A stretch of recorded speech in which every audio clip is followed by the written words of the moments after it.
works.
Hello and welcome to the Friday edition of Spurs Diehards TTID Tottenham Till I Die. Tonight we'll be discussing the Newcastle defeat, we'll also do a preview of Chelsea tomorrow. I'm going to the game. I'm lucky enough to be in the UK and only live a mile and a half from the ground, so don't you all getting jealous on me, right? So got a good panel for you tonight. We've got a debutant in Zeus who's in Ontario, Canada. I'm sure he's going to enjoy himself and will be eager to come back on future shows. Zeus, how are you, mate? I'm good. Sadly, I did not watch the Newcastle game, but there's a particular reason, and we'll kind of get into it, I guess. Okay. And Alan, a regular friend of the show and regular Friday guest. How are you? I'm doing well. Happy Halloween. We'll be going trick-or-treating here in a little while. Just happy it's Friday. No screaming banshees going past your window now? Luckily, we don't get too many people, but not too far away, we get a lot of that, actually. Fortunately or unfortunately. It's fun. We're not as big in the UK on a Halloween as you are, although kids will do anything if they can get an angle to get something for nothing, like money or sweets and things like that. Sure. I remember a guy coming into work today, trick-and-treaters went round his house, and he told him to piss off, and they threw a brick through his window. Oh. You just don't do it to kids, right? Alan, how are we doing from your part of America? How are you from? You're in California. Lansing. Oh no, no, I'm in. He's in Michigan, aren't you? Yeah, I'm in the fighting town of Flint, Michigan, and first and foremost, man, I want to say what's up to my Canadian homies up north. Zeus, man, it's good to see you, man. Toronto, Ontario, man. I'm a big fan of Toronto, except for the Maple Leafs, but that's a different story today. But that being said, also I do want to send a quick shout out to Drew. Man, I hope you're doing better, and I hope you're feeling better, man. Hopefully, we'll get you back on TTID as soon as possible, my guy. Absolutely. Okay, we're getting to the game. I'll come with you, Alan. We'll come back to Zeus last because I want to ask him something he can answer. Right, so obviously, when you saw the team, Al, what was your thoughts? I was a little concerned with some of the changes. And, going into it, I very quickly, what I thought was good, actually, was that Kinski got a chance to start, because up until that game, I thought, well, we need to give Vicario a rest, and the cup game seems like a good opportunity. And then we can kind of see what Kinski's, how his game has improved or not improved. I was a little concerned with the midfield because I don't think the kind of Paulinho, it was kind of a weird midfield. I know it's a lot. We struggle with injuries, so he's kind of limited with his choices. Again, I'm not the biggest Johnson fan. I do think Richarlison's better on the left than he is in the center. But I going into it, aside from a strange midfield and my general sense of fear with when we start Johnson, I thought, Paulinho did pretty well the time before when he was in center back. Danzo up to that game had been very solid. And I was hoping for more out of Xavi Simons. That's all. But we know how it went down. Steve, your take on the lineup? I was absolutely pissed off if I'm being perfectly honest, because we're coming off a performance that actually was one of our better performances against Everton, and at certain times I think there was certain chemistry and there were certain players that kind of clicked together, and I would have actually liked to see the exact same 11 under the contents of the fact that we're just a couple weeks away from the FIFA International November window. And that being said, and if Thomas Frank actually really wanted to rotate, he could have gotten clever with it in game in the 65th minute. If you wanted to limit minutes, you possibly could have done that. But the other thing is, when you think about the fact that we have played 14 matches so far in the 2025-2026 season, 10 times Thomas Frank is heavily rotated, whether it's from match to match to match. Only 4 times has he ever kept the same 11 going from one game to the next. And one of the things is this is actually the portion of the schedule where we should be developing chemistry and continuity between certain players. When you heavily rotate, especially in that forward line, you never develop chemistry between players, because every single week there's going to be another striker, or every single week there's going to be somebody different on the left. And me personally, I think that's actually hindering this team, not necessarily helping this team. And I understand the injuries. I think there's 10, 11 first team members that are out. Very big parts of this first team. But that being said, eventually you're going to have to actually continue to play your best 11, regardless if it's the Carabao Cup or whether it's the Champions League, Premier League, whatever the case may be. From that standpoint, I didn't understand the concept of this 11. And to be honest with you, he rotated to guys that simply just were not good enough. And when you think about the Carabao Cup, this was actually one of our better opportunities to potentially get silverware this season. And it just seems that, he was rotating for the sake of rotating. And now all of a sudden we're out of the Carabao Cup. And now realistically, the only chance for silverware now, it's not going to be the Premier League, and it's certainly not going to be the Champions League. And now it's the FA Cup.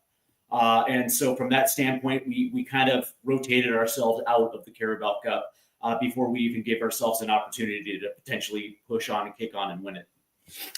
Zeus, I mean, I know you didn't watch the game, but is this the sort of lineup that you like or not? Okay, so I mean, reason why I didn't watch it, I guess a lot had to do with the lineup. But I've kind of taken a stand in the sense that if I see Paulinho and Bentancur starting, I'm not watching, kind of thing. And I didn't watch the Everton game. I saw it and I was like, I'm not, because it seemed like that's his preferred lineup, and that is a bit too defensive, against any opponent. He's going to play those guys. And it's not great. It's not great viewing. This is a bit of a free hit this season. We won a trophy last year. It's maybe a bit asking too much to compete this year, but at the very least, give me good football. And I've just seen it too many times when the ability to, when we should be taking it to teams, that he's putting out a lineup that seems too defensive. So I didn't watch the Everton game. I mean, it's great that we won, but we could talk about set pieces and all that kind of stuff. But I didn't watch that game. This game, I know Paulinho was in defense. So maybe if I had known initially, I might have but I saw them starting and I wasn't sure where he was playing, so I didn't really put much into it. At the same time, though, I feel like it's a bit. I wasn't sure what he was doing here. Is he going for it with his team, or not? If he's going to, I guess, rotate and just give the boys a run out, I expect to see one of Tell or Odegaard starting, or maybe even both. So I wasn't sure what he was going for with this team, but I wasn't excited by it. And kind of keeping with my Paulinho and Bentancur kind of stance. I didn't really think much of it. Like, again, I'm not really putting much on them to like go win a trophy this season, but at least I want to see good football or at least some sense of strategy. And I didn't get any of that with this lineup. So you're in the camp where you prefer one of them is those two to actually start a game then, because you'd rather have a more ball carrying player in the team. Do you think it's away to Newcastle, tough place to go at any time? Do you think he just picks them because it is an away game? You can see it because it has worked with those two, but fans have rightly critiqued Frank when it hasn't worked. I think the Wolves game that was at home, right? We were at home. Mm-hmm. Yeah, and they both played, and I was like, nah, man, that's not it. And he did it like this. They seem to be his preferred pairing, and it's the, what do they call it? The horseshoe U-shaped football, like that. It's just happened way too many times, and you know, I want to see attacking football. That's what gets me up in the morning, right? Like if you have a 7:30 a.m. kickoff on a Saturday, you know, across the pond, you're not. You know, if you build your whole weekend around that kind of football, you're just gonna be like, I can't do this again, right? So, yeah, you know, I don't want to flip flop. Like I said, like I need to see Frank just be a bit more attacking in instances where I expect him to be, to really to kind of get behind the team again, kind of thing. Big games I'll watch, like a Chelsea game, I'm tuning in for that for sure. But right, onto the subs.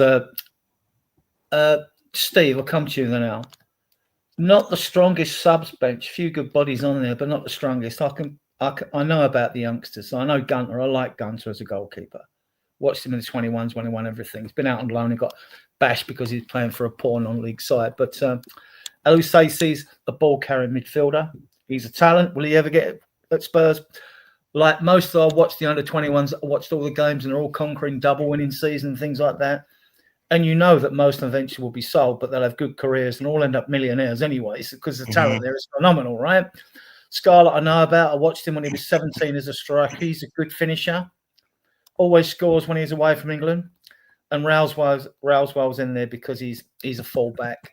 And we, you know, with you, Doggy's back now for tomorrow's game. If whether he's picked or not is another thing, but Rousewell was always in there for that. So, you know, it's not. You would thought we would have a bench would be stronger, right, man? That's daring to do, as far as I'm concerned, right there. No, I'm just messing around. I'm happy that some of these youngsters are getting an opportunity to be in the first team. I think that's going to be important for you know, maybe for you know. All right, let's just cut the shit. This is actually a garbage bench. Okay, this is actually just a serious garbage bench.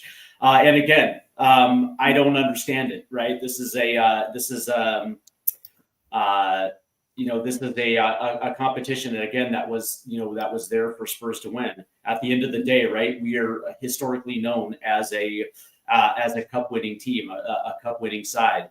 And from that standpoint, this was an opportunity for us to actually kick on in this competition. But that being said, again, you know, when you see the rotation and you see that bench, and you're asking yourself, okay, cool. So we're down one and we're chasing one and we couldn't get it. They score two, and that's like, how are we going to find our way back into this match? Realistically, who are you going to bring off that bench that you have confidence in? That's okay, cool. We're going to be able to get one back in the 60th, and now we're chasing one back. So who are we going to bring on? That's going to strike hearts and strike fear in the hearts of Newcastle, and that gives you confidence that we're going to be able to equalize late. The answer is no one. Yeah, again, it almost felt like he rotated ourselves out of this competition. Yeah, I mean, what I think our number one goal scorer was on the bench. You know, it's to be fair, even without the bench, we had chances. We had chances in that game and we didn't take them. Yeah. And I think even with a weak bench, we were still creating chances, but we're so bad at keeping the ball. I think, and that was one of my concerns that I just remembered, was Sarr and Berval together. I don't think that they work well together as a pairing. You put one or the other in. They both are very similar players. They're both, tall. They're both very physical. They both got a lot of energy and run all over the place, but they lose the ball a lot. I think I would put my faith more in Sar than Bergvall.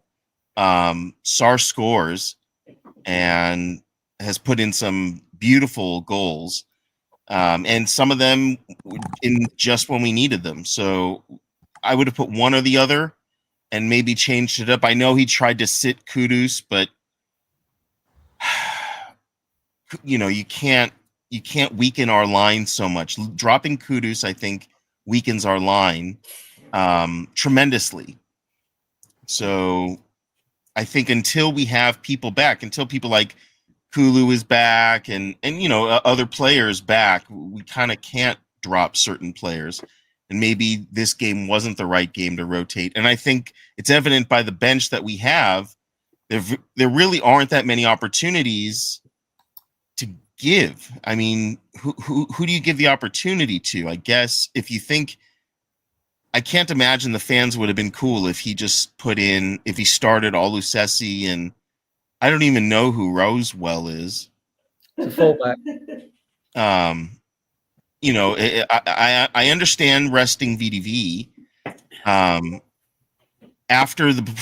would have been fine if he put Austin in after the half, because I think Kinski had such a poor showing. I think I would have been fine with Austin coming in. He couldn't do worse. I'll be honest. He couldn't do worse.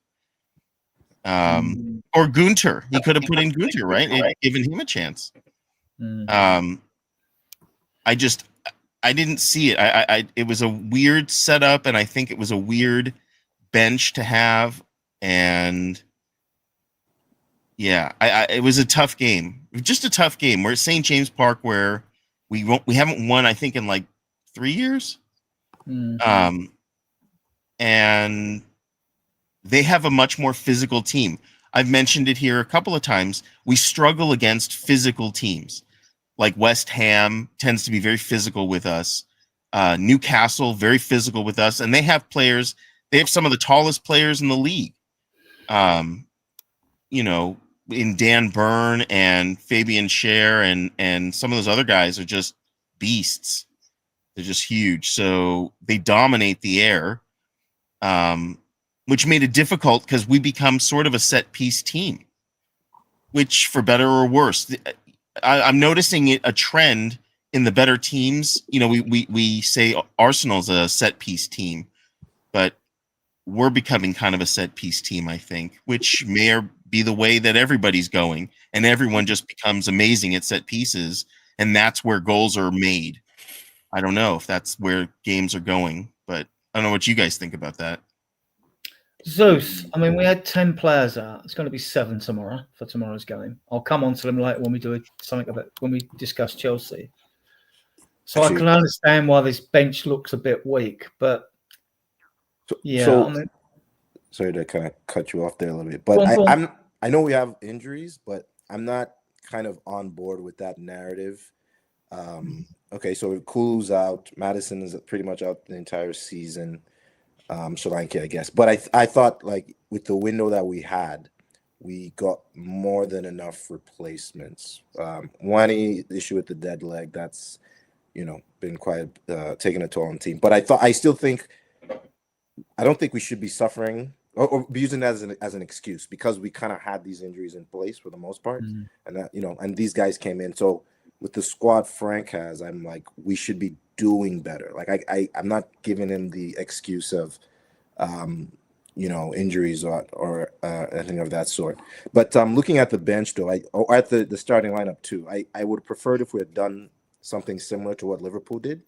Like they clearly fielded a weakened side. Like they're not putting a priority on this. I'm not sure. I wasn't sure. It's like, are we going for it? Maybe, sort of. It's a weakened bench, but then again, you had like Kudus and Mwani coming later in the game to, I guess, try and rescue the game. So there was still not enough a clear direction with this particular game. And, you know, we're out of it now. So pseudo blessing, I guess, with the injuries. But I wasn't clear what Frank was going for here. Alan, I mean, in comparison, it's not an excuse to other teams we fielded in the League Cup. This doesn't look a bad lineup looking back, does it? But it's just that we know that a front three's been pants all season, and we've lacked fluidity in midfield, which Zeus has alluded to as well. You know, we've lacked cohesion in there as well. You know. Yep, absolutely. Well, I'm going to move on to the game, right? So I'll take, for those of you who didn't watch the game that's watching, there's 50 of you viewing this, and we've got quite a few of you in the chat. So 5 minutes, Kingsley saved a Tior header. On 8 minutes, Ramsey shoots. That was the Porro block. Yep. And then on 9 minutes, a Sarr pass through to Richarlison. I tear my hair out when he's in this team. And the shot was blocked. He always seems to be a split second slower to get his shot off, Alan, doesn't he? He's terrible. First of all, in front, he just, after that game, I don't know what to say. He had plenty of service, but he's so weak on the ball. You know, my son would play, and he's 9, and they play, and they kind of kick the ball all over the place. You chase it, and you kick it hard again. They chase it. I feel like Richarlison never graduated past that. He's just that. You know, he gets the ball. The only thing he does well, I think, is on the left side. He can pass the ball pretty well, and he can physical himself, you know, even with those physical players, but he's so bad on the ball. So bad on the ball. That's why I was kind of surprised that, I mean, he didn't get to play. Moani started the game before. So maybe that's why he didn't start Moani again. I think Moani needs to play more to get back into fitness than he needs to be sitting for 45 minutes. He needs like a full 90 for a couple of games. Give him that chance, I think. Because we can't waste the chances. Last season, we never got chances. This season, we're getting chances, but we're so wasteful. So wasteful. Mm-hmm. Zeus, Richarlison, I mean, my thoughts on him are well known throughout the community. He's not good enough. When I look at all the strikers we've had in the decades I've been watching this team, he has got to be one of the worst I've seen. Having said that, when we've got a manager to play at the club, I will support them while they're there, but I don't want him at my football club. Are you in any way a fan? I doubt it, but are you? I don't know. It's one of the most baffling purchases we ever did. And if it was for the money that was reported, like 60 million or so, like it's really mind-boggling that we would bring him in at that price, right? Like that is a 60 mil at that time. That's somebody that is like. I think that's with add-ons, and he ain't getting the add-ons. So I'm okay, it's not getting add-ons. I think, but that was reported. But it's still a lot of money. You want something good for that amount of money. Right? You know, he started the season off hot, well, you know, a few goals here and there, but yeah, he's definitely not up to standard, and Solanke can't come back quick enough, right? Yeah, he just doesn't do the jobs that's required of a striker, right? Like I guess he can, you know, come in with the odd-headed goal. He is good with his head, but he doesn't do enough of that. The other stuff and like build-up play and holding the ball up, bringing the rest of the team into the game, he doesn't do enough of that, and he's heading to the bench ASAP as soon as someone else is like kind of ready to take a spot. I mean, got to give Frank credit trying to put Tell up in there as the 9. That didn't work out, but you know, I think Frank knows and is trying to find a solution as quick as he can. Steve, with Richarlison, he either arrives too late for the ball or is in front of it, isn't he? I mean, like good strikers make things happen. That's what I've seen from strikers in this club. Even if you went back to goal poachers like Defoe, they make things happen, right? That's what you want. Kane and Son, they made things happen. I mean, even Solanke, still making things happen. 16 or 18 goals last season, all competitions on him. At least he makes things happen in and around him. But Richarlison, he's like a fulcrum he's like in a pinball machine. Balls just ping off him. No, you're absolutely right. And the crazy thing is, like, he's chronically late, man. He's chronically tardy on his runs. And the interesting thing, as Spurs were kind of kicking on after the Newcastle scored their first goal, they were actually getting upfield. They were actually very clean and precise in their passing. There was actually a time where Brennan Johnson actually challenged a defender, got into the box and played one through. And Richarlison was 2 steps behind as he was sliding in as the ball was already out of bounds. And it's just baffling for whatever reason, whether it's a fitness issue or whether it's just a laziness issue. It's actually quite perplexing to see it. But that being said, Zeus was mentioning how he's actually good, good with the ball off his head.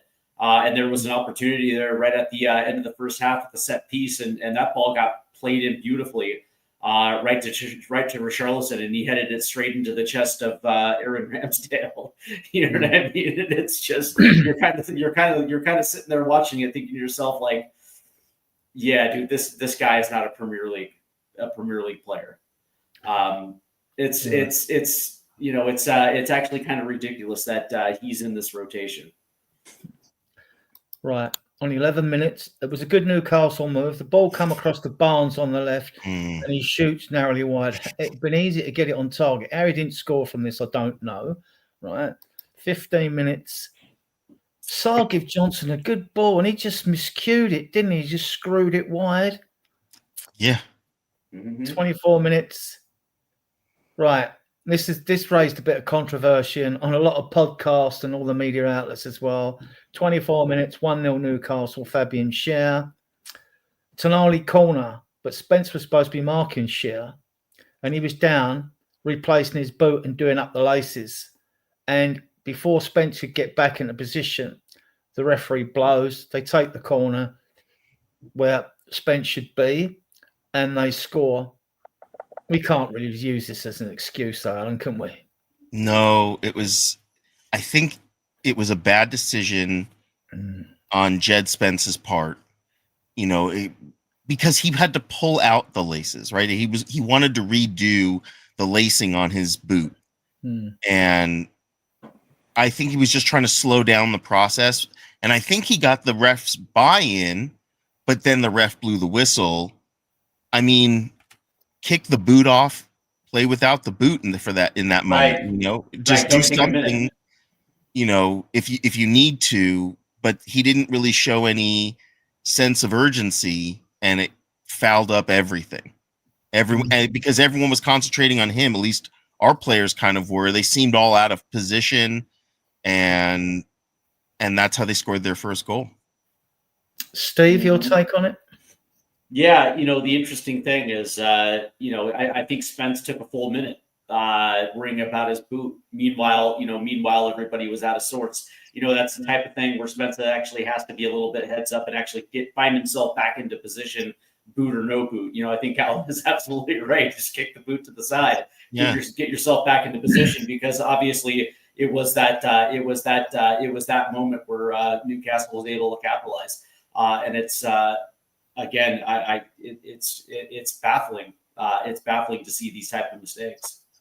Yeah, he should have just held his boot and carried on. Do you remember the goal Gazza scored without a boot on? What did you ever see it? Never when seen he rolled the ball in the net? You got to YouTube it. Go and watch Gascoigne score the goal. It was a nice goal as well, mind you. A lot of Gascoigne's goals were nice, right? So yeah, I thought Spence was a bit naive here. I mean, if you're doing it tactically, towards the end of the game, or whatever, I can get it. You want to run down the clock and do a bit of this time wasting, which they're trying to eliminate even from throw-ins now and things like that, because they seem to take an eternity now. Yeah, I get it. So after that, we had to wait, actually, because although Newcastle... Sorry, just to take you back a little bit, but how was Kinski on the, on the goal? Because I saw a lot of chatter about he's not good enough, 2 errors. How was he with this goal? Yeah, well, let's talk about Kinski then, Zeus. You bring up a good point. He got a hand to the ball.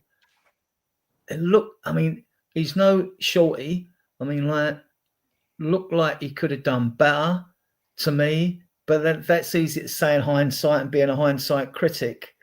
But he is the under-21 Czech goalkeeper. He is young. And we can't throw him under the bus unless he has a long run of games and then he doesn't show that he's got talent. He's not talented. So he's been hit and miss when he's come in.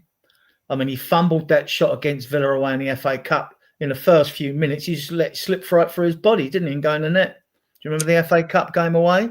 Well, it's more, I think it's more the second goal. The first goal, I guess I could digest and without it bothering me, but it was that second goal that we'll talk about that really was a poor choice. Poor decision. Oh, yeah, real bad. Yeah, without a doubt. Yeah, and don't get me wrong. I think roundtable talk in the chat is kind of where I was going to this one as well too. I think he was a little bit out of position, but I think Alan is absolutely right with this one. You can digest it.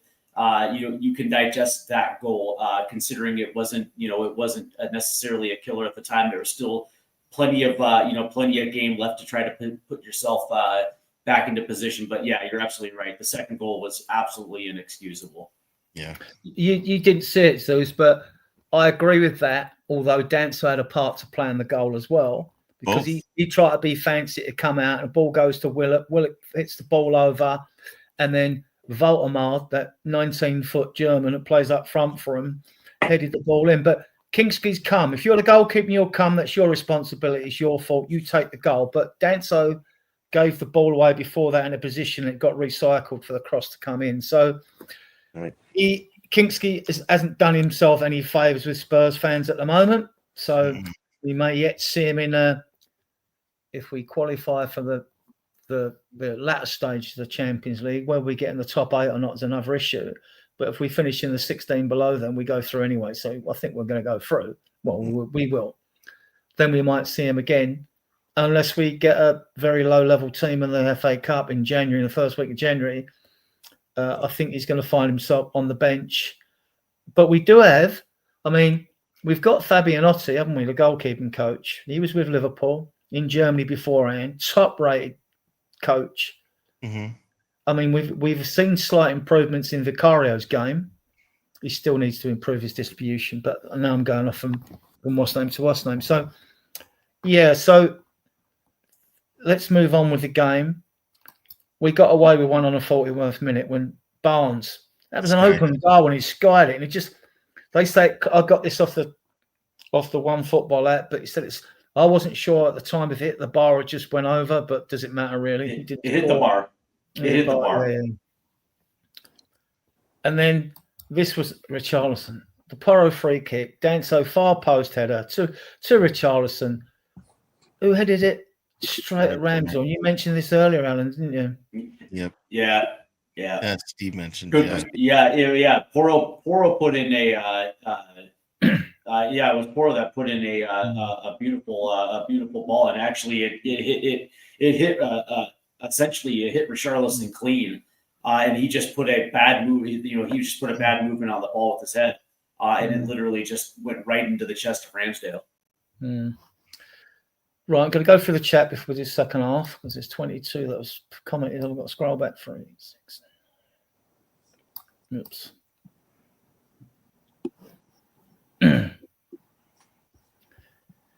Let's see. One.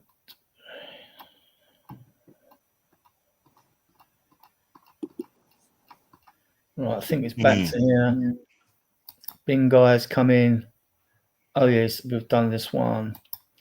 Then we got Nita, big up Nita. Been lots of things that have been saying, enough relevant. Yeah. I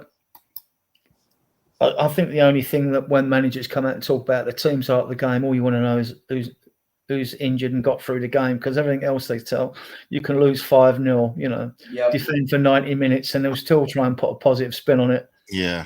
They do, don't they? So, oh yeah, you've gone through that, Steve. Who's with us? Hang about, where are we? Bing guy, we're just Ollie Watkins. Yeah, that's right, Ollie Watkins. Yeah. Yeah, we'll come to this tackle on Kudus in the second half, right at the end of the game as well.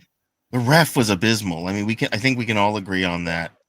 I haven't harped on a referee in a long time because I know it's a difficult job and whatnot, and I know there's no VAR in the Carabao Cup, but man, just a bad job. Just so poor. I agree, Nita. We need patience, and actually, we'll come on to Chelsea later. I think they're there for the taking, to be honest, but I'll give my reasons later. Hello, I think it's Nick from America, round table. What's going on, Nick? Oh, yeah, it's gone Nick. Graham's going, hello, Nick. What's what we're doing? Round table. Roger, good friend of the show. Big up, Roger. Let's go to Nita. These do play up. These scrolling does play up. We got beaten by the club that won the cup. Let's see the physical thing that's looking to win it again. Yep. Yeah, I mean they are physical. Yeah, that's still no excuse. Though. Even Trippier took one for the team on toe, didn't he? And that tackle. And Joe Linton, he just seems to want to kick shit out of everyone when they're playing Newcastle, playing no matter who they're playing. You know who he loved was Sonny. Joe Linton and Sonny were really close, actually.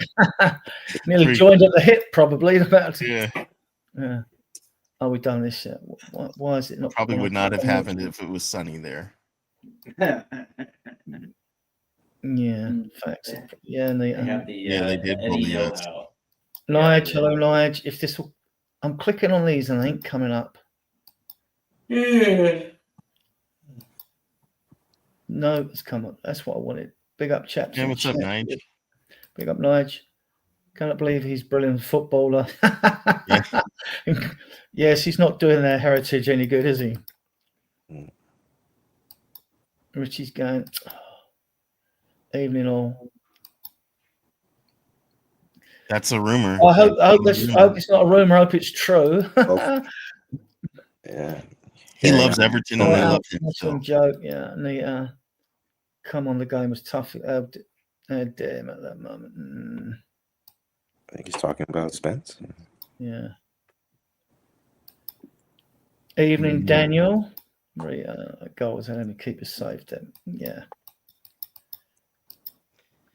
I guess it just depends on his positioning. I think that the consensus was that people thought that he was out of position for the first goal. Yes, Daniel. We hope they do that tomorrow, mate. And we might have some rain in London, so that'll be good. Anything else? We're a good home crowd against Chelsea. Daniel's coming in with a 199 super sticker. Excellent. Thank you very much. It all helps the channel and the algorithm. On that note, I'll give the channel a little plug.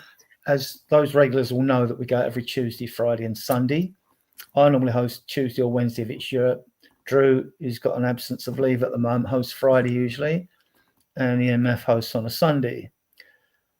We do have a Facebook group with about over 14,500 members, which I started in 2019 when the stadium opened. We got a WhatsApp group. We've got a Discord group which Zeus has just recently joined. There's only about 23 of us in there at the moment. We got an XCOM group as well with about 3,250 in that, which I think a lot of you are viewing us. The 51 of you on here, I think most of you are viewing us from there. So thank you for your support. Down in the bottom right corner, we can't see it, but you can. You'll see the red subscribe button. If you want to subscribe to the channel, you like our content, please subscribe to the channel. And we do memberships at $1.99. We don't do anything above $1.99. We're not here to make money out of Spurs fans. Right. What about Spence getting thrown to the ground by his neck and no? Yeah. As Alan said, the ref wasn't the greatest. Yeah, no. I'm not. The yellow looked good on the team. I will say that. I hated it. I don't really. I thought it looked good. I thought it looked pretty good. Listen, the day when yellow was a woman's color. You know, about the only women's colors that are safe now are probably orange and turquoise. Even men walk around in pink, right? So Newcastle physically and mentally. Right, Nick again. Right, I'm nearly through, guys. We'll get back onto the game. Adrian, were you in with Nell and I don't get that. I get that's a witty retort, but I don't get it. I know the with Nell and I. Explain. Imagine Prime Sonic. I'm sure most of the players are out of the club. Just think. I still think Frank is learning as he's going on. Yeah. Free hit for and Daniel's super sticker, which is excellent. Daniel, thank you very much. Right, back to the banners. Sort of a free hit, but I would say he might take a big hit in the transfer window coming up in January if it's poor. If the window is poor, if it doesn't bring in the right Yeah. players? I think if we come up with a poor window and don't really address at least some of the problems we have, I think people will start to judge Thomas Frank. I don't think we're going to get a striker in the winter window. I just think the striker market is going to be a big problem for Spurs, where we're going to get more of what we already have. That being said, I would think that when it comes to the left winger market, I'm sure we're going to be able to potentially do that and potentially bolster our defense, our defensive rig. So at the very least, we will get at least some attacking player, but I just don't think that the striker market's going to bear a lot of fruit in January. Okay, we'll move on to the second half. We discussed Frank after I've got through the game, right? So, 47th minute, Willock misses a sitter header. I mean, was he trying to lay it off? Was he trying? It was easy to get it on target, wasn't it? So, and then 52 minutes, 2-0. Danso, poor ball out of defence. Willock cross. Well, mate, we've discussed this, haven't we? I mean, and it's 2-0. We knew it was game over. Basically, then it looked. For those that didn't see it, it looked almost like Kinski. You know when boxers come out and then they put their arm out because you touch gloves before the fight. That's kind of the. It looked like that was the level of effort he put in when he put his arm out there to try to punch the ball, because he did it one-handed and he did it kind of. It didn't look like he knew what he was doing, and he just kind of he stuttered and threw his arm out there, and it was so poor. Wait, was it? Did he miss it, or was it just a weak? Both. I think it was both. I thought he clearly missed it. Did he whiff? He may have whiffed. Yeah, it's hard to. when I saw it from the angle I saw it, to me it looked like maybe he just was super lazy with it and whiffed. But from the side angle, Voltmard. Yeah, there you go. Voltmard cleanly headed it, and Kinski was like a good 3 inches shy of the actual ball. Yeah.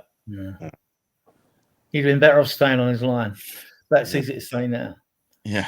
So this was a chance we had. We did start to give them problems in the second half, but 56-minute Willock shoots wide. 60 minutes. This was a good save by Ramsdale. It was probably the best moment of in the game. It looked like he was going to score like he did against Man City from the edge of the box. Do you remember that goal in the League Cup? Was it? Mm-hmm. It looked like that, and it was a very good save. Sorry to jump in, Adrian, but you said we started to give him problems in the second half. Was that like due to the subs? Like, is that when the subs came in, or? I think we were goal down. We have to do something. We had to go for it. We can come on to it. The subs didn't come on at this point. Yeah, I mean, I see Simmons, and he didn't start, right? I don't think. Or did he? He did start. Yes, Xavi started. Oh, he started. Okay, he got a bit more of the ball in the second half. Okay. Because Newcastle come from over 11, and I think they were, although they broke quickly, I thought they tired a bit. They're not the quickest at the back. Xavi came off, I think, in the 75th minute or so. I remember. So that was the 60th minute, wasn't it? Yeah. Yeah. Oh, and then in the 65th minute, there you go. For Johnson, Moani for Bentancur. 2 good subs. I think he got the subs right. Definitely got them right. Mm-hmm. And then so forward. That's that. I think. Now this was a good save from Richarlison, and he actually, you don't think he's got that sort of flick on him, Richarlison, to do that when a ball comes in. The Ramsdale didn't know nothing about it. He didn't know nothing about it. I think it hit him in the chest, didn't it? Who, Ramsdale? Yeah, when he flicked it, because it was a quick ball into Richie. He had to do something from quick. About 7 or 8 yards away from him, wasn't he? Like, It was a flick off of the side of his boot, and it was a well redirected ball. And then pretty surprising. I think even the announcers in the game were surprised that Richarlison pulled that off. Yeah. And then Frank was so pleased with him, he hooked him in the 78th minute, Steve. It's Richarlison's best position on the bench, isn't it? Yeah. I would say that.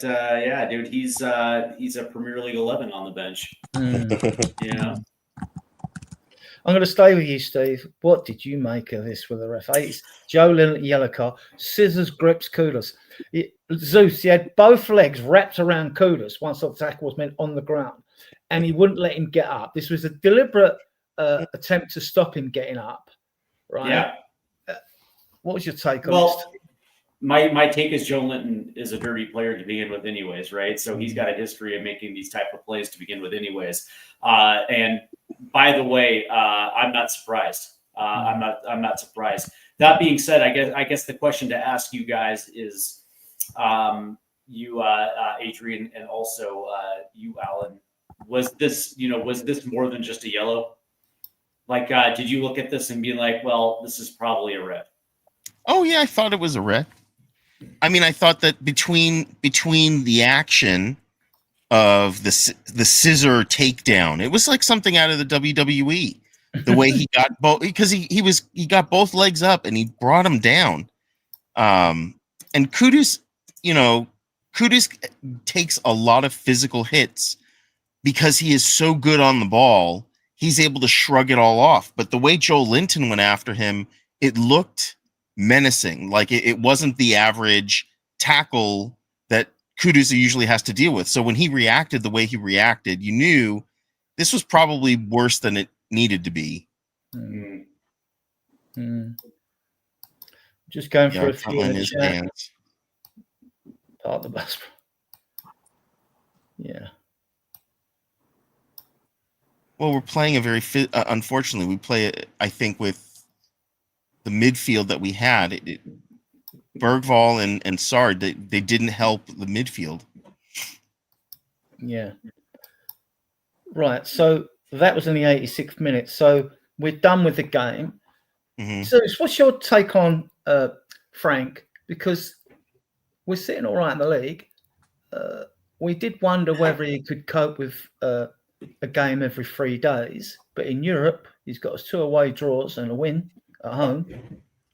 And we're sitting 3rd in the league. So, yeah, what's your take on how well he's doing or not doing, in your opinion? Can I go? Yeah, go on. All right. So before he came, I mean, I know a lot of people held him in high regard. A lot of other teams were after him. I know we still need to give him time, but right now, for me, he's not a generational whiz kid type of manager like Dwayne Jose in his prime, that kind of thing. Like right now, you would say he's good.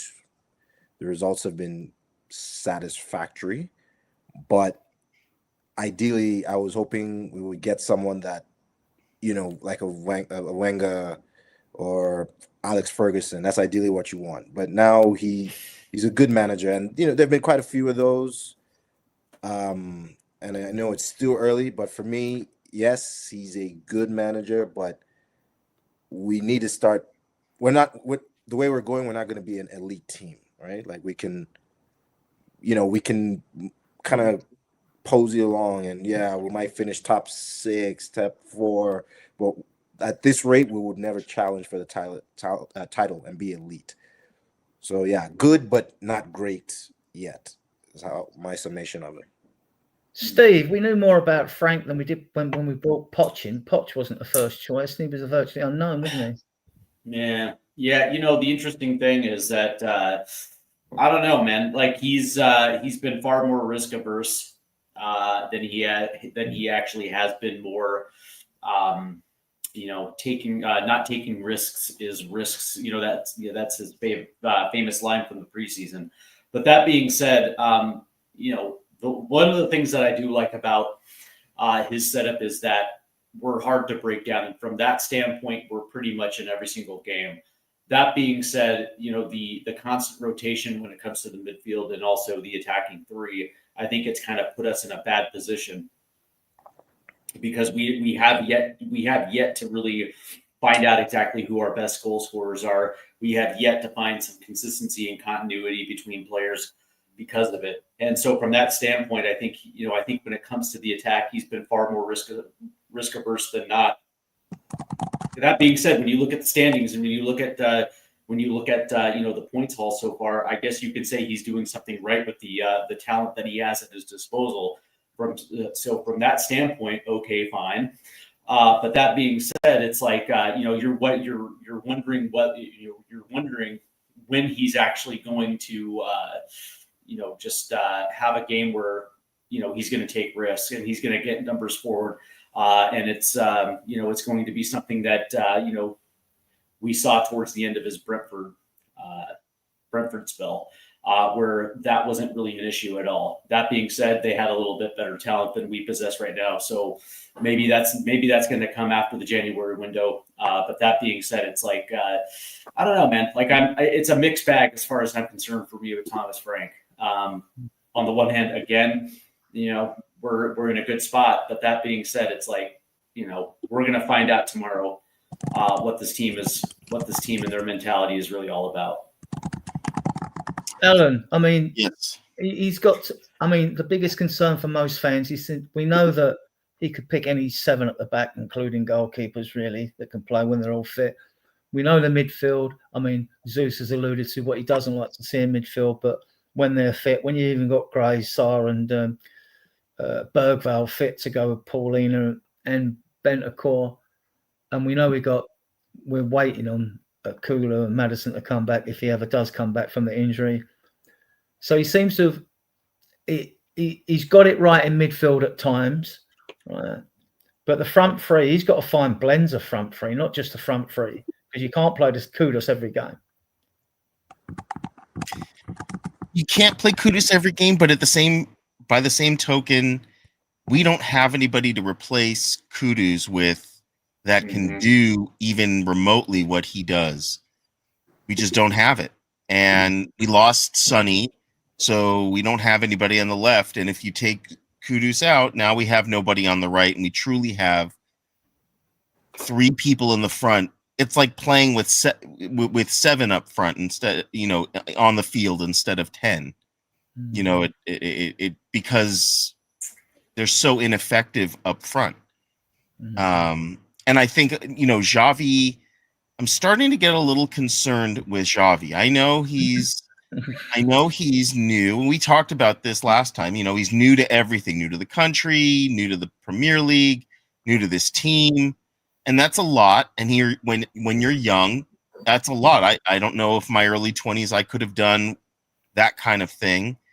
But he's paid a lot of money to do that kind of thing. And yeah, you could have, Alan. You could have. Right. If you pay me the kind of money you're paying Xavi, no doubt I will do it. But I'll be the first there and last to leave. But but you start to have expectations. Same with Tell.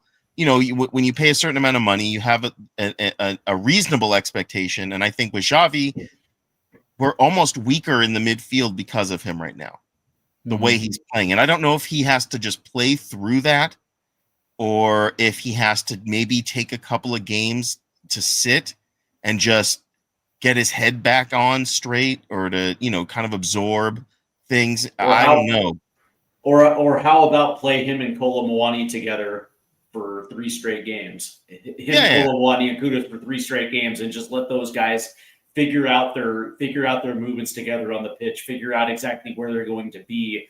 So they can develop a chemistry together, right? That's what you say, right? Yeah. They need that opportunity to build the camaraderie that Kane and Son had. They built that camaraderie where they became the best, and you couldn't imagine one without the other. And we saw, unfortunately, what happens with one without the other. I think one was maybe a little bit more of a playmaker than the other, and so that's why I still like watching Harry Kane, who is still doing amazing things, still a playmaker and still scoring a ton of goals. Go on, Karen, finish. Nothing. I saw something. I think it was We Are Spurs TV was mentioning in the comments that we might be forcing Romero back. I had that same concern when I saw Frank said in his press conference that Udogie. And so we got Destiny, we got Christian Romero, and who else is Odegaard, right? Odegaard is back. It had me a little concerned because I don't want to rush anybody back just because we're playing Chelsea. If we recall, Chelsea was the team where things went downhill last time.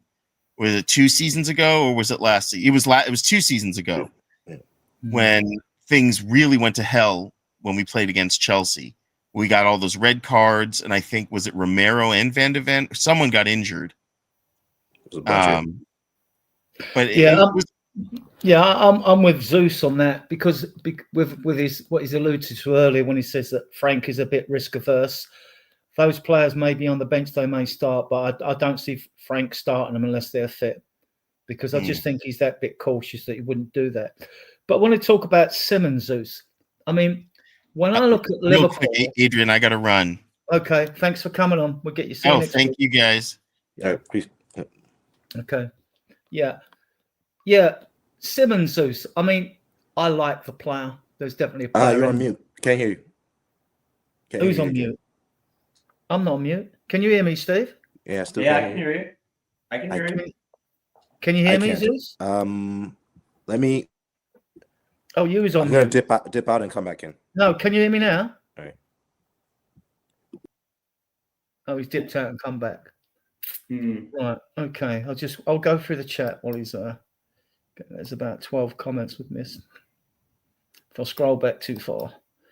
Frank Ball's here now. We ain't doing sack that bit kick different time. I beg your pardon, not coming you Spurs. Right, okay. Yeah. Oops, what is that? This mouse of mine. Right, okay. Got to take it. Have a good one. Cheers, Nick. Go 5 at the back tonight. I don't think he will with our Spurs because you don't play all those pre-season games as a 4-3-3 or a 4-2-3-1 and then get the team to play differently. When he's had 5 at the back, it's been to see out a game in the last 10 minutes. I don't think it won't happen. I don't see it happening. Really don't see it happening. I think we're wrongly prospect. No, if he's fit, he plays because he's a Rolls Royce. Correct. Right? Correct. I mean, I don't think he'll rush him back. I get the fears because we've had all these, because we've got these injury problems now. We've only got 7, so in the long term anyway. I think Zeus is back, by the way. Oh, right. Okay. Let's head him to the stage. Right. Okay. I'm just going through the chat, Zeus, and I'll get you. Can you hear me now? Yeah. Okay, fine. Right. StreamYard does this sometimes. It is incredibly frustrating. I think when Alan left, I don't know, somehow that. Yeah. Okay. But you were saying about Simmons? Yeah. What I was going to ask you was when I look at Liverpool, they played all that money for Florian Wirtz. I've watched him play in Germany. This guy looks awesome, right? He does. He really looks a threat. Yet he can't find his feet in the Premier League. I also look at Isak at Liverpool, who hasn't found his feet yet either. And he came from, and let's be fair, although Newcastle were good, they were more of a counter-attacking side. So Isak would have got more space, whereas Liverpool are a front foot team, right? So he will be marked a bit tighter. And I just think he'll get goals and Wirtz will come good, but it will take time. I think, and I'm in the Simmons Defence League here because I've watched a lot of him on video and I think he's class. But we've only seen flashes of it. In one game he was good, and he tries them. A few times he's tried them chip lobs to the far post when he's cutting to the right hand side of the penalty area. I mean, what's your take? You hopeful that Simmons will come good, or do you think he's a £50-odd million dud? No. I think he will because I've heard like the Dutch team like speak about him, like just who's the best on the team. He scored against England, yeah, all that kind of stuff. Like just who they see as the most talented, and they always say it's him, Simmons, that kind of thing. They kind of treat him like how a lot of like Premier League players used to talk about Dembele, like just the best player. You know, we need him in your 5. That's how they speak about him. So that's what I'm expecting. Like, I want to believe that Frank, his focus was the back, the defense, and that's obviously going well. And he's eventually going to shift to sort out the attack and start getting some attacking patterns going. Because overall, like the entire offense is not where it should be, kind of thing, right? So I don't think you can put that just on Simmons alone. You know, and there have been, I think, quite a few players who took some time to, you know, really take to the Premier League and just ended up being like superstars. I think one of the most notable is like Suarez.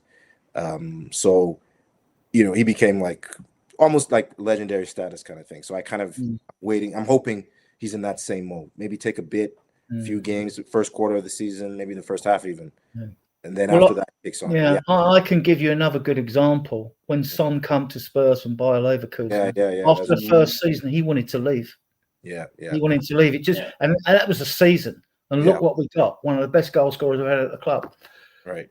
Steve, on Simmons, are you? What's your take on him so far? I'm with you. I think Simons is 100% class. The interesting thing right now is it's not hard for defense to mark out two of our best players because of the lack of talent that's currently around him, right? Because we don't have a stable 9, because we don't have anybody on the left-hand side. It's not hard for defenses to mark out Kudus and also mark out Xavi Simons as well too. Even in the counterattack, you saw exactly what Newcastle was trying to do. They were trying to put him on the ground and trying to take away his legs. On a few different occasions when we actually won the ball in the middle of the park. So from that standpoint, I've been consistent over the last couple of weeks where I wouldn't mind seeing Xavi Simons on the left-hand side instead of the 10, because there's more opportunity for 1v1s where he can actually create a space where whether he's cutting in on the left foot from that standpoint. I just think at this point, you kind of want to put him in a position where his best attributes kind of bleed forward. And right now at the 10, it's just, I don't know, man. Me personally, I would rather see Papsar in that position right now. I think when Papsar was in this team, it gave this attack a little bit of a different dimension. And from that standpoint, now with Destiny Udogie coming back into the team, I think that link up play between him and Xavi Simons, especially with having that overlap where he can play 1-2s with somebody, I actually think that's going to be more of a benefit than not. But that being said, it's going to be interesting to see exactly what this team looks long term. But for right now, I think Xavi Simons is 100% class. And again, man, he's coming from a different country that speaks a different language, different culture. And now you're being put into a league that is the best on the planet. Some players can hit the ground running and others take time. And I just think that it's by the time January rolls around, I would probably assume that Xavi Simons will be what we expect Xavi Simons to be. Zeus on Simons. I mean, British coaches have a habit of when you get a new player and they can't quite trust in the centre of midfield because it's very important.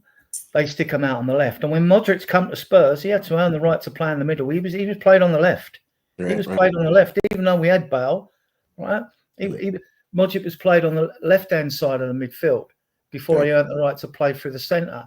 I've alluded to what Steve has alluded to as well. I think Simon should play on the left but I mean, we don't see him in training. We don't see what goes on there. What's your take? Do you think he should play on the left, play in the midfield, be rested, or what? So I think maybe the reason why British coaches stick players out, on the wings or whatnot, I think it's because the physicality of the league, right? You kind of need that extra sturdiness to kind of, like Hazard, for instance, right? Like he's a proper, he was a flair player, but he used to get really stuck in. And I think maybe it takes some players time to adjust to that. I prefer kind of like old school formation. You have your creative number 10 player in the middle. That's what I prefer. But, Steve brought up a very good point, right? Like in this day and age, it might be better to stick him out on the left because he might have more space. But I would prefer eventually that you have a class where you have the 10, he's going to create. And maybe that's what, as you talked about, the British guy, Frank is worried about that. Maybe Simmons is not up yet to the physicality that the league needs. I hope that's the case because me personally, I just like kind of like your most creative number 10. You have flair wingers, and you kick on from there. So that's what I would like to see. But I can understand if he plays on the left for now. Muani, Steve, he looks a striker to me. He looks he looks the real deal to me. And that's in only glimpses of what we've seen. I've watched videos of him before he come to the club. He did well in Germany. He got goals in Italy with Juve. I want to see him playing regular 90 minutes now. Yeah, I do too. I think back after the international break, hopefully. I do too, and I think as of right now, he's probably our best option up top right now. And I don't think, and again, I think Alan brought up something very important earlier. It's like he needs to be playing right now, especially coming off his dead leg situation, which kind of took him out for 6 weeks or whatever the case may be. And now it's the point where, you can get creative in game. If you want to limit minutes, you can do that, but he should be starting pretty much every single game. until we actually get a guy like Solanke back, where then you can decide to pace, depending on the matchup, which type of striker you're going to be able to need. But that being said, it's like from every single time he stepped on the pitch, his positioning has always been good. It seems like his runs that he makes are actually the right runs, and he puts himself in very good positions. Right now it's just the issue of getting balls into the box and making sure he has service. But that being said, you can see the talent when he steps on the pitch. He just seems to do all the right things. Again, I just don't understand why he wasn't on the pitch against Newcastle. Are you a fan of Marnie, Zeus? Yeah, I mean, I haven't watched, like I said, the last 2 games. I skipped out on because of Paulina and Bentancur. But from what I've seen, like just the match reports and that sort of thing, I don't know if he started the Everton game or he came in as a sub, but the difference in attack is like night and day just from the match. It just looks like, all right, he's just way more involved. Players trust him a little bit more. I mean, Richarlison is kind of, he's at the end of his rope, like almost with Spurs. Like he's been up there, nothing has happened. So yeah, give Mwani a shot, and it looks like it's working, right? So yeah, he's definitely the number one. Maybe when Solanke comes back, maybe you can stick him out on the left. But Richarlison has kind of played his way out of the yeah. Okay, let's move on to Chelsea. Right, so we've got Chelsea at home tomorrow, 5:30 kickoff. That will suit you guys in Canada and America a bit better to watch the game. Because our clocks went back last Saturday, so I don't know how that's affecting the difference in hours between the UK and America. Same here. We went back as well too. Yeah. Okay. Actually, wait, it did. Like it's only a 4-hour difference which was kind of crazy to me. Like, oh my god! Yeah. I thought it was 5. I thought it was 5. For me tonight, like this is at what's the time in the UK right now? It's like 11:09. Yeah, it's just gone 10 past. So 10 past 11 it is in the evening, right? Yeah. So yeah, it's 4 hours, which is like 9. I logged in earlier. Yeah. My mate's in Vancouver, right, British Columbia. He's 8 hours different, so you know what I mean. Sometimes during the year because he's really on the West Coast. Yeah. Okay, Chelsea at home first and over 70-30. Normally this would be a game that would concern me, but it doesn't. Right, Chelsea have played 9, won 4, drawn 2, lost 3, goals 4-9, goals against 8, goal difference of +1. They've got 14 points. Spurs, we've played 9, we've won 5, drawn 2, lost 2. You'd think we'd lost a lot more games the way some fans go on podcasts. You think we'd lost that falls, right? Goals for 17, which is, right, this is the joint highest goal scores in a Premier League. Don't laugh, right? It is the joint highest. Goals against second, 7. It's the second lowest in the Premier League as well. Goal difference of +10, which is good as a point. And our points total is 17. We've got 3 more points than Chelsea. I did make a banner of this actually, right? Okay. Yeah. So those of you watching, the 60 of you that are watching us on various platforms. Now, injury woes. Dragason's not on the grass yet. Takai should be back after the integration. We know Maddison's a long time. I hope he comes back. I mean, like, I get the cynics among the fan base who think, oh, he's finished. Kulu, I think we're seeing big in December. Davies, he took a knock, didn't he, on the Welsh when he won his 100th cap for Wales. He captained the team. Gray had rumoured out for a month. And Solanke, we won't see him till after the international break. So these players will get a rest. Now, that's 7. We've got 3 available for tomorrow. Don't give them a load about. I want them all to start, actually, personally. But we get into the predicted lineup then. We'll do it in phases, Zeus. Otherwise, we just kill it in one hit otherwise. So give us your goalkeeper and centre-backs first. Then we do the full-backs. Then we do the midfield. Then we do the forward line, whatever, right? So give me goalkeeper and centre-backs. Yeah. I mean, Vicario, Van de Ven, and should be Danso. The smart thing to do would be Danso. Steve? It's Vicario, Romero, who comes straight back into the starting 11 if he's available. If he's healthy, he comes right back. Like again, he's a world class player. and he showed on multiple occasions he can come straight back into the 11 and still be able to hold his own. And having Danso available, if you really do need to rotate him, if you want to keep him on a minutes situation, you can do that because you have a guy like Danso. But that being said, Romero comes straight into it, and of course VDV, without a doubt. Yeah, I'm the same. I'm going Vicario, VDV, and Romero. We've missed his ball progression, getting the ball forward. I think he's just vital. He's a Rolls Royce. I'm going with that. Fullback Zeus, you've got Caro, Spence, and Udogie. I mean, I'm gonna go Poro and Udogie. I really like Udogie's attacking threat that's been missed a lot, so I think he will go straight back in. Yeah. You the same, Steve?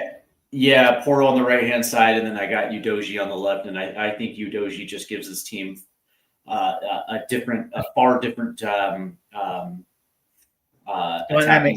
Dynamic. Yeah, attacking. Thank you. Yeah, a far different attacking dynamic simply because he's a left footer, right? You know, when you see a guy like Jet Spence, he has to open up his hips to make those long passes, and it's coming from the right hand side. That being said, it's like I also like the way that Udogie pushes up the pitch. I like me personally. I think his balls, his service in the box is better than Jet Spence. And you know, the only thing that Jet Spence has on him is the fact that he always seems to be healthy and he's a little bit better of a 1v1 defender. But that being said, it's like Udogie, that dude's ceiling is unreal. So Udogie comes right back into the 11 as well too. Yeah, I'm going with Udogie and Poro. And Udogie, if you're fit and you're available, you should be able to start the game as far as I'm concerned. So you shouldn't have to be concerned about a player just being on the bench, right? So I'm going with those. This will be interesting because I know Zeus is not going to pair Bentancur and Paulinia, but you've got Bentancur, Paulinia, Gray, Sarp, Bergvall, and Simmons. So you've got 6 to pick. Unless he was going to play Kudus in a 10 or someone else, but we keep it sensible. This is tricky because, like I said, Paulinia and Bentancur, that's my big fan. It's just a bit of fun. It's fun, right? Yeah, but this is the game where, I mean, I know Chelsea usually have our number. I mean, definitely at the bridge they do, but this is a game where I might be okay with that. Bentancur, Paulinia, like this game, I don't know. Like I have no preferred midfield pairing, to be fair, for this one. Okay, to reassure you a little bit, I posted earlier on our YouTube page. I usually post a short paragraph of my thoughts on that. And to me, the little I've seen, I know they won at Wolves in the Carabao Cup. I'm not worried about that. They've had players sent off this season. They've looked a bit disjointed. I think Palmer's not playing tomorrow. Correct. And they don't feel me. Now, look, I'd be very concerned when old Chelsea sides come. I remember when we spanked them 5-3. I'll put that video clip in the WhatsApp group today, actually, for a bit of fun, just to G people up a bit. And we did beat them 2-0 a few seasons ago at home. But this team, look, they've got a lot of quality players. I mean, they've bought half the planet, haven't they? You know what I mean? But I mean, like, they don't. I'd worry about playing other teams. I'd worry about playing Brighton than I would Chelsea at the moment, honestly. I mean, like, they just don't hold that fear for me. And I think they're worried. And a lot of their fans are questioning Maresca. Go on, Steve. Go on. Just out of curiosity, you seen Cappy and Caicedo playing tomorrow for them? I don't know. Those are 2 absolutely huge players in their defense, right? So I'm just kind of curious because Sunderland took advantage of the fact that those 2 guys weren't available last week, and they were able to match their physicality and their intensity, right? That was, that's one of the things that Chelsea, on top of the flair and top of the skill, they play hard. They play with a lot of physicality and intensity to the point where, as we saw against Newcastle, they try to do their best to rattle their opponents, try to bully their opponents, right? And so if those 2 guys are out, I kind of like that for Spurs. Zeus, if you haven't seen a lot of Chelsea like me, but I mean, like, I sort of go around and get the comments and get the general feel from their fan base and things like that, and they're not very confident. They're worried about this game. Yeah, but they just always seem to like take it up a gear when they come against us. Like the Battle of the Bridge game, I think they were like mid-table around that game, and then they started pulling out worldies and stuff. But Paulinho starts for sure. Like we know that's Yeah, for sure. For sure. Um, Yeah, I got Polinia, Betancourt, and Sarr as my midfield three. Wait, I'm Well, not. just to add something to this, because it is important, and I don't believe this cliche managers go one game at a time, because we've got Copenhagen on the Tuesday, right? And then we've got Man United on the Saturday, and then the international break. So to me, to help you guys out a little bit, I mean, I think he can go strong tomorrow. He can rest players against Copenhagen Right. and go strong against Man United. But does that those games coming up, do they have an effect on your team selection, Zeus? They would mind. Where's the Copenhagen game? Is that away or home? okay? I was thinking, Tuesday. you might want to. Yeah, no, I'm fully expecting. We got 3 home games: Chelsea, Copenhagen, Man United. And we always beat Man United. It's only Man United. We beat them 5 times last year. We beat them again. We get to keep them. Yeah, I fully expect to see some rotation versus Copenhagen at home. Makes sense, right? But that being said, it's like this is a different Manchester United this year than we saw last year. But again, I fully expect to see that lineup go strong as well too. But this is a game where you should actually put your strongest 11 out on the pitch. Period. Point blank. Against Chelsea. Your tricky midfield three. Sorry. So who's it's Saar, Bergvall, Paulinho, Bentancur, Simmons. Who else? There's one more. It's 6 at the moment. We've got Madison and Kulu are out, so it's 6. Yeah, and I think Gray's out, right? 3 kids. Gray's out. Sorry. So you've got 5. Saar, you've got 5. Paulinho, Bentancur, and Simmons. Yeah, I think it's gonna be similar. I think it's gonna be Paulinho, Bentancur, and probably Saar. Since I think Bergvall didn't have a good showing. I think it's gonna be those 3 in the middle. Yeah. And those are my 3 as well, too. Paulinho, Betancourt, and Sarr. I'll tell you what I did like against Newcastle, even though we were losing the game in the second half. I liked Bergvall. He was coming and picking the ball up and carrying it forward and driving forward. And I'm thinking, hang about, this is what Bentancur was doing before he had the ACL injury, right? Mm-hmm. Going back last season. And I liked that. And I thought, I know Bergvall, he can virtually play anywhere in midfield, whether it's defensive, central, or forward. But I like the fact that he was coming, because when Bergvall comes to get the ball, one thing you know about him, whether he screws up or not, he's going to drive forward. He's going to drive forward, which is what you like to see. So my midfield, I'm putting him in. I'll put him in. Yeah, with Paulinho and Bentancur as well.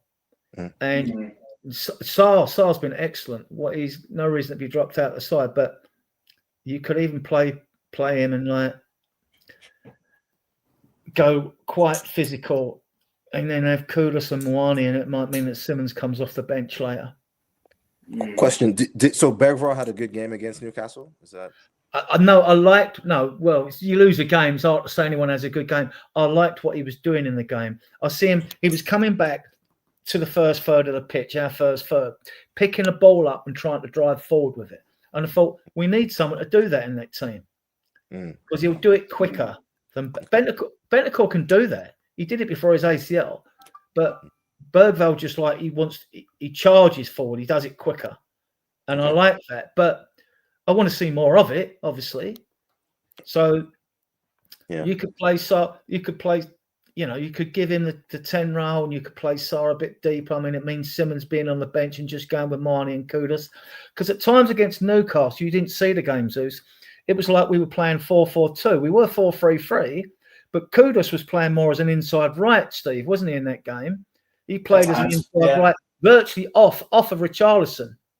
Certainly in that, any knockdowns off of Richarlison. Certainly in that Everton game, we were playing with 2 high 10s with Xavi and Kudus playing inside.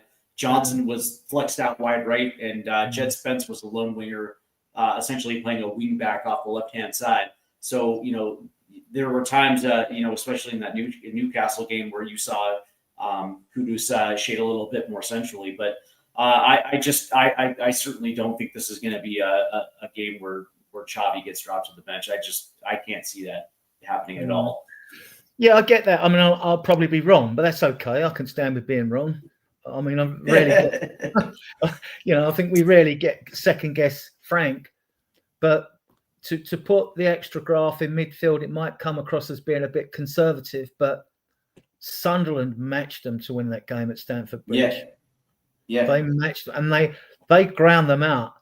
They're skillful, but sometimes you get it with skillful players. You can have one in your team like Simmons, things like that. But unless you're really breaking the press and your passing's on point, you can come unstuck. And Sunderland, well, they're like the fresh air, aren't they? There's always a team that does that each season in the Premier League, and they're there at the moment. Where they end up, we don't know. But yeah, I mean, I would start Simmons on the bench, but I think he starts. But I mean, I would go Bentancur, Paulinho, Sarr, and Bergvall, and I think that would trouble him. I mean, because you could push Bergvall out on the left. He can play. Well, he can play anywhere in midfield, basically. Yeah. So, but I have no idea on what Frank will do. We'll have a better idea come Christmas time when we get to the halfway mark. Because I try and, I don't know about you guys, I try and judge a new manager on one, like, it's not just regular 11s he tends to start over other 11s. And those that are on the bench, especially if everyone's fit and injured, and then you start, and then my mind goes, well, hang about, who have you left out the side that can't get in the 20-man match day squad?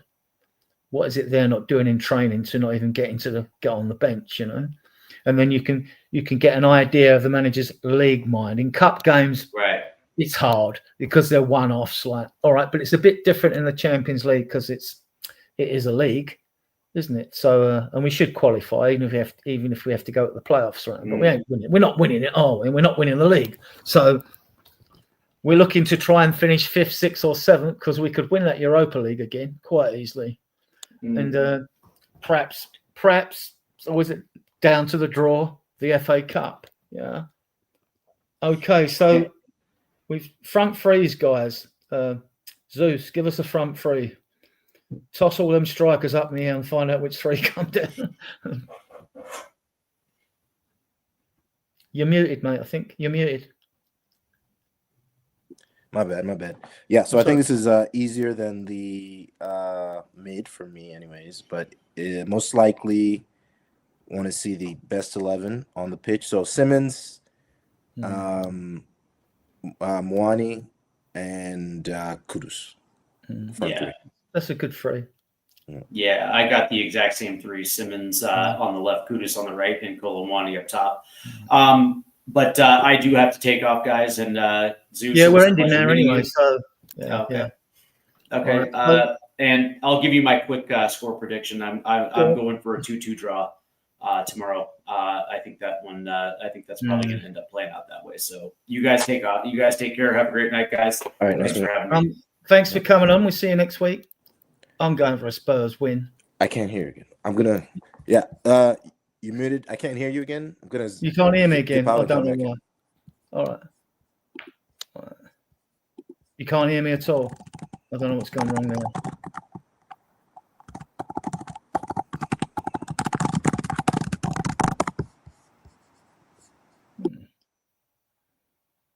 Right, we wait and see if it comes back. Who we got in the chat? There's 10 comments I haven't picked up on. This scrolling, it's playing up. Oh, hang on. Sussing that we sit there and don't give them time, yeah. Yeah. Okay, let's get... Can you hear me now? Yeah. When someone logs out, it turns off your audio for me. So. All right. Okay. Fair enough. Well, we're going to end any minute now. I want to thank you for coming on, Zeus. Hope you've enjoyed it. We'll get you back.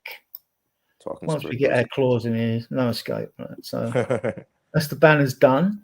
Like I say, all there is left is like I'm saying is after Chelsea, we have Copenhagen home Tuesday, 4th of 9 at 8 o'clock UK time. Then it's Man United before the dreaded international break. But the only saving grace with the international break is that we'll probably have players quite close to fitness by the time it's over. Right. And with that, I want to thank the 60 of you viewing us on various platforms. I want to thank everyone in the chat for their comments and questions. I want to thank my guests, that they know who they are. And with that, I will play you out. Wait, With- before we do that, Go on. I didn't do a score prediction. I didn't hear your score prediction. I'm going to be bold and go 3-0. 3-0. Oh wow. Mm. Wow. I was gonna say I'm similar with Steve, 2-2. That's what Okay. I'm thinking. All right. And with that, I don't know what I don't know if the chat are as bold as I am. No, I just don't think this is Tell- decided. They're not in form. They're just not in. They're not in good form.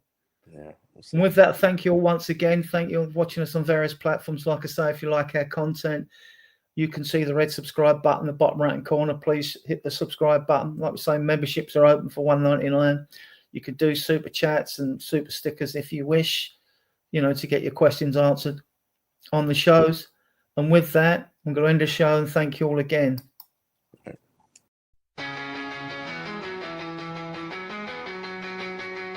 We are top until we die. We are Tottenham till we die. Spurs die hard, heart and soul. We are top until we die. We are Tottenham till we die. Spurs die hard, heart and soul. We are top until we die. We are Tottenham till we die. Spurs die hard, heart and soul. Lily white, lily white, lily white, and navy blue.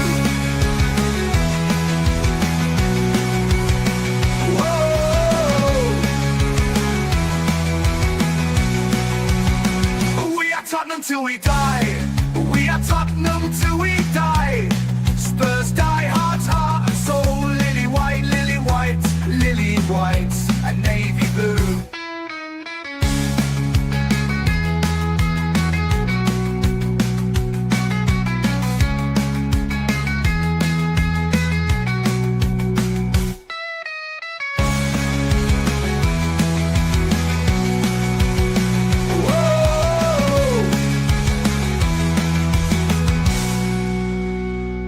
Tottenham till we die. We are Tottenham till we die. Spurs die, heart and soul. Lily white, and navy blue. We are Tottenham till we die. We are Tottenham till we die. Spurs die, heart and soul. Lily white, and navy blue. And navy blue.